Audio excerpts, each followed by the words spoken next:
الف لام میم را۔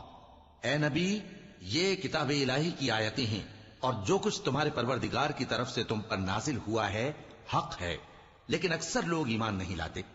اللہ وہی تو ہے جس نے ستونوں کے بغیر آسمان جیسا کہ تم دیکھتے ہو اتنے اونچے بنائے، پھر عرش پر جلوہ افروز ہوا اور سورج اور چاند کو کام میں لگا دیا۔ ہر ایک میعاد معین تک گردش کر رہا ہے۔ وہی دنیا کے کاموں کا انتظام کرتا ہے۔ اس طرح وہ اپنی آیتیں کھول کھول کر بیان کرتا ہے کہ تم اپنے پروردگار کے روبرو جانے کا یقین کرو۔ اور وہی ہے جس نے زمین کو پھیلایا اور اس میں پہاڑ اور دریا پیدا کیے اور ہر طرح کے میووں کی دو دو قسمیں بنائیں۔ وہی رات کو دن کا لباس پہناتا ہے۔ غور کرنے والوں کے لیے اس میں بہت سی نشانیاں ہیں۔ اور زمین میں کئی طرح کے قطعات ہیں ایک دوسرے سے ملے ہوئے، اور انگور کے باغ اور کھیتی اور کھجور کے درخت